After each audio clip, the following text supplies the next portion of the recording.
responsibility as the governor of Rivers State. There's not much, is father-son discussion, telling him thank you and the areas where, if at all, there should be any issue, for him to guide me properly so we don't be in any situation that will bring crisis again. That's all. So long as I'm concerned, we have made peace.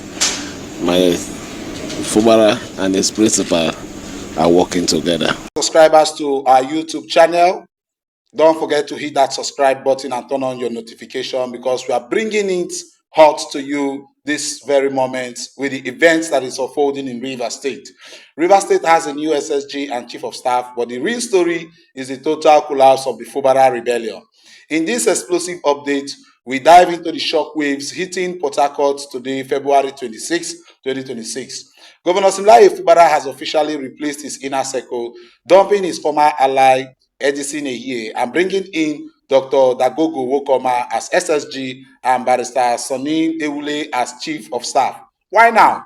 This move comes days after the Martin Amewule-led assembly withdrew their impeachment notice. It is clear the simplest governor has realized he cannot survive without the political structure of the Minister of FCT, Wike. Inside this video, we are going to talk about the fall of Edison Ehie, why Fubara had to sacrifice his shield to stay in power.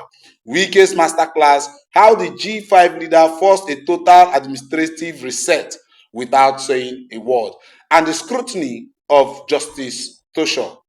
Rivers State, the facade has finally crumbled.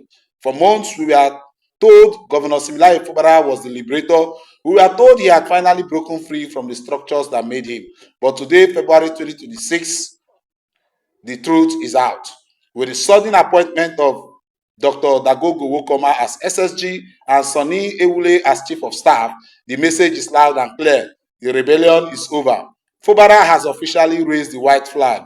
You don't play chess with a grandmaster like Wike and expect to keep all the pieces. Today we are breaking down why this isn't a cabinet shakeup, it is a total political surrender.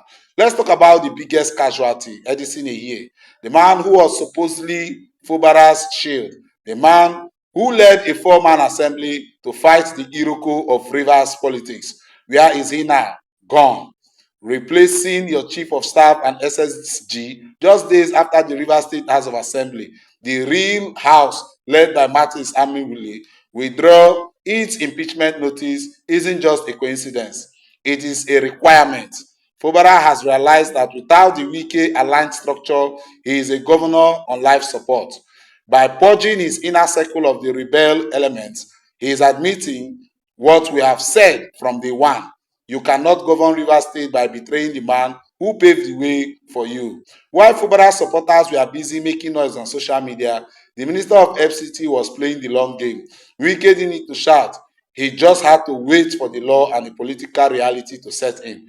Fubara tried to run a government without a budget, without a proper assembly, and without a political backbone. And what did he get?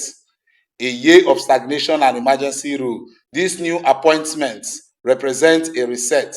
Fubara is finally taking the rot act seriously. He even warned the new appointees today, don't hold nocturnal meetings translated. He is terrified. He knows the eyes of the masters are watching every move in the government house. To Fubara's camp, the party is over. You cannot bite the hand that fed you and expect to keep your plate. Wike has shown that his structure is made of iron, not clay. 2026 is the year of correction, and 2027 is looking like a closed door for anyone who thought they could outsmart the high chief. Rivers people, don't be deceived by the optics. This isn't peace. This is a realignment. Fubara has returned the fold because he has no other choice. Of course, what do you think? Is this the end of Rivers crisis, or has Wike just finished setting the trap? Drop your comments below. I want to hear the fire. Like, subscribe, share if you know who the real leader of Rivers State politics is. But then, it doesn't just end there. As Chief Judge Tosho, who managed multiple federal high court suits arising from the feud between Similayo Fubara and the governor of Rivers State and Nyesom Wike has been put under serious scrutiny by the Judicial Commission. The cases include PDP disputes, lawmaker defection, notably 27 pro-Wike legislatures, financial allocation and impeachment threats, key suits thought to halt state allocation, challenge defection, and restrained assembly action. Tosho has been accused of assigning cases to special judges, including Justice James Omotosho, Emeka Nwite, Kowole Omotosho, Benita Nyeko, Peter Lafu, and Joyce Abdulmalik, whose ruling often favors Wike faction.